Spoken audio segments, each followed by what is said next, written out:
High school is a weird time for everyone, but there's always that one kid who stands out in the strangest way possible. For me, that kid was Patrick, though. For reasons you'll soon understand, I'd rather not even write his real name. Patrick wasn't like everyone else. He told everyone he was a demon, and while most of us brushed it off as a weird quirk, there was something genuinely unsettling about him. Patrick was an oddball. He wore the same dirty, gray hoodie every day, rain or shine, and no one ever saw him without his sunglasses on, even inside. He was socially awkward to the extreme, with a dead, empty stare that could send shivers down your spine. He didn't have friends exactly, but he had a habit of adopting people. It was random. He would pick someone and say, "You're adopted." Supposedly, if you were adopted by him, you were safe from whatever demonic powers he claimed to have. I was one of the unlucky few he adopted. I figured it was because he had a crush on me. But whether he did or not, being adopted by Patrick didn't feel like a badge of honor, it felt like a curse. One day, my friends and I, Gabby, Laura, and Luke were hanging out at the baseball dugouts behind the school. Somehow, the conversation shifted to Patrick. We joked about his weird crush on Gabby, laughing about it, not thinking much of it. Laura, trying to be funny, used Patrick's real name 3 times, something we usually avoided because it felt wrong. Then, out of nowhere, Patrick appeared, jumping onto the dugout roof with a baseball bat in hand. He stood there, staring at us in complete silence.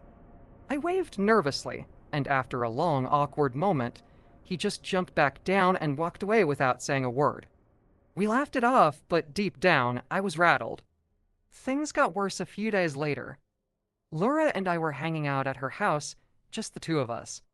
Her parents were home, so we felt safe. We were talking about random stuff, and Patrick's name came up again 3 times. Not even 10 minutes later, we heard the front door slam. Confused, we rushed downstairs, thinking maybe a friend had come over unannounced. To our horror, there was Patrick, standing in the living room, talking to Laura's mom as if he'd been invited. When her mom politely asked him what he was doing there, he simply said, "I was summoned." Laura's mom played it off, making small talk before asking him to leave. He did silently, without protest. Laura and I were freaked out.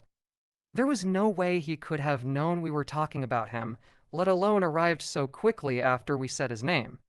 It was as if saying his name 3 times actually summoned him. From that moment, we swore never to say his name again. Months passed, and we stuck to our vow. But one day, while hanging out at Johnny's house, the topic of Patrick came up again. Johnny, being the skeptic he was, refused to believe our story. Despite our warnings, he laughed and said Patrick's name 3 times in one sentence. We held our breath, waiting. Nothing happened at first, and Johnny grinned, smug in his disbelief. Then Patrick appeared, just like before, jumping over Johnny's backyard fence. He stared at us in silence for a few moments before jumping back over the fence and disappearing into the woods. Johnny freaked out, accusing us of setting him up. But we were just as terrified as he was. None of us spoke for a while, and eventually, Johnny told us all to go home. The last encounter with Patrick was the worst. I was home alone one rainy night, and a guy I had been talking to came over.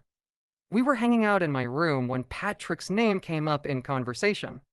The guy thought it was hilarious and, ignoring my pleas, screamed Patrick's name 3 times at the top of his lungs. Instantly, the rain outside turned into a torrential downpour. Lightning flashed, and I could feel my heart pounding. I ran to the window, and there, in the middle of the driveway, was a dark figure staring up at my house. I knew it was Patrick. I screamed and ran downstairs to lock the doors, but when I looked out the front window, he was standing in my yard, completely still. Panic set in. I started yelling, "I'm adopted! I'm adopted!" over and over, hoping it would somehow protect me. I knew he couldn't hear me from inside, but I was desperate. The guy I was with rushed downstairs, trying to calm me down, but I was hysterical. When I finally looked outside again, Patrick was gone. The next morning, I went outside to check the yard, still shaken. In the far corner of the backyard, I found Patrick's hoodie. Inside, there were a few of my personal belongings, things I thought I had lost weeks ago. I was horrified. Patrick didn't show up to school the next day, or the day after that. In fact, no one ever saw him again. It was like he vanished from existence, and no one seemed to care enough to ask questions. To this day. I don't know where he went or what he was really capable of. But I do know one thing for sure. Patrick wasn't just some troubled kid. He was something else, something dangerous. And saying his name 3 times? That's not a game I'll ever play again.